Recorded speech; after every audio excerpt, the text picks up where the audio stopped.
खबर रीवा जिले से है, जहां हाल ही में रीवा नगर निगम क्षेत्र के वार्ड क्रमांक 5 में उपचुनाव हुए हैं, जहां सभी प्रत्याशी अपनी अपनी किस्मत आजमा रहे हैं और उनका भाग्य भी ईवीएम में कैद हो गया है। जहां भारतीय जनता पार्टी और कांग्रेस के अलावा निर्दलीय प्रत्याशी भी मैदान में है।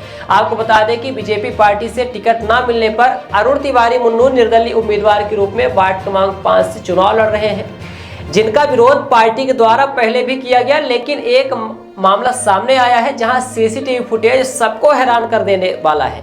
बताया जा रहा है कि अरुण तिवारी मुन्नू के भाई अजय तिवारी अपने अन्य साथियों के साथ रात में खड़े थे, तभी एक तेज रफ्तार कार आगे जाती है और अचानक से पीछे जाकर ठोकर मार देती है, दोबारा पीछे आ जाती है और रफ्तार पीछे आने की इतनी तेज थी कि स्कूटी सवार वहीं गिर गया। बताया जा रहा है कि यह हमला राजनीतिक तौर पर कराया गया है, राजनीतिक द्वेष की वजह से। कुछ दिन पहले रीवा सांसद जनार्दन मिश्रा ने कहा था कि रीवा में अपराध पहले थे, अब नहीं है, उनके शासनकाल में, भारतीय जनता पार्टी के शासनकाल में।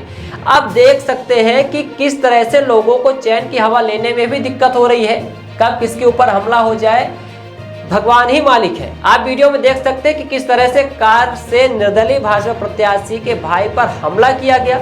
आपको सुनाते हैं पूर्व जिलाध्यक्ष आम आदमी पार्टी के प्रमोद शर्मा ने इस संबंध में क्या कहा है। कल रात वार्ड क्रमांक 5 पे एक 4 व्हीलर गाड़ी MP 19 करके कोई गाड़ी थी, स्विफ्ट थी या फिर दूसरी गाड़ी थी।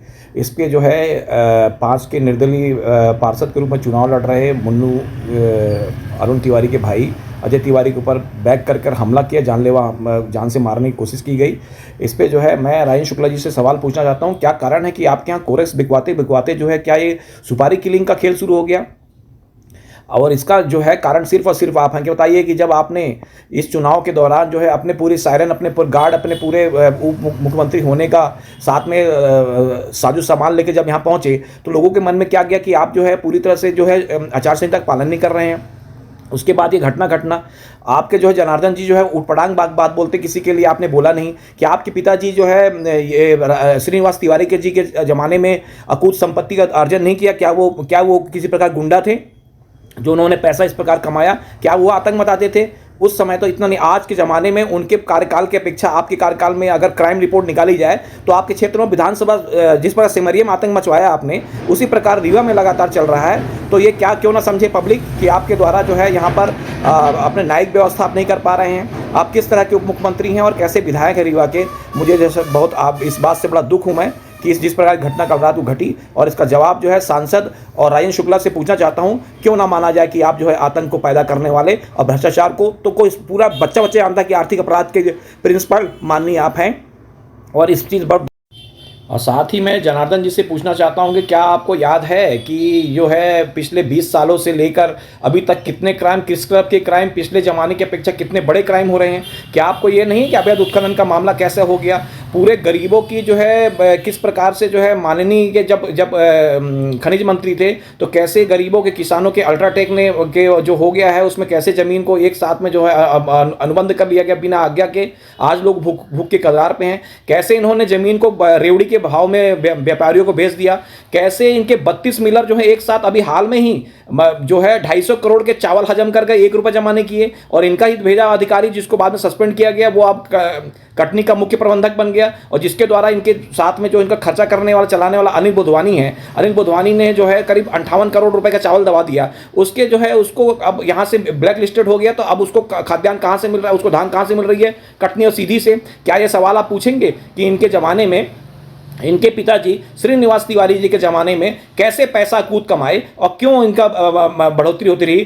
क्या ये मिलजुल कर नेता के साथ में मिलकर ठेकेदार का बड़ा कारोबार नहीं था? इन सभी सवालों को मैं जो है जनता के बीच भेज रहा हूं। और ये जगह जगह पुतला दहन लोग जरूर करें, क्योंकि रीवा के आन बान शान के खिलाफ जो है इन्होंने बात कही है सांसद महोदय ने, जिनकी बुद्धि का स्तर बिल्कुल कमजोर है। वो अपने गांव की व्यवस्था नहीं कर सकते। वो सांसद हो गए हैं मात्र इसलिए नाम से। और जो है जिस प्रकार की मोदी जी का एक जाल चलता है उसको लेकर, और मैं इसकी घोर निंदा करता हूँ जिस प्रकार से कल रात को ये घटना घटी उसकी। और समस्त लोग को इस घटना पे बोलना चाहिए। धन्यवाद। सर्व सुविधायुक्त नेशनल हॉस्पिटल समान तिराहा रीवा में अब कैंसर का सफल उपचार और ऑपरेशन की सुविधा उपलब्ध है। हमारे यहाँ मिल रहा है आयुष्मान भारत निरामय योजना का लाभ। आयुष्मान जन आरोग्य योजना के तहत सभी प्रकार के मेडिक्लेम की सुविधा उपलब्ध है। हमारे यहाँ लेजर कैंसर, अस्थि रोग, एंडोस्कोपी, लेप्रोस्कोपी एवं प्रसूति रोग का अनुभवी चिकित्सकों के द्वारा उपचार किया जाता है।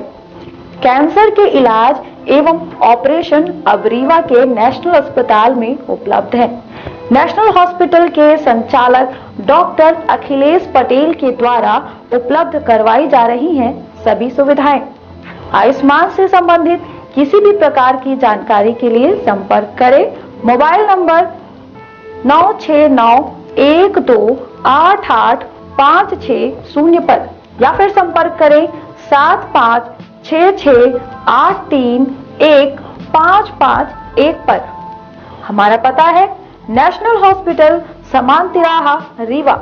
संपर्क करें 07662359974 पर या फिर संपर्क करें 8602885990 पर।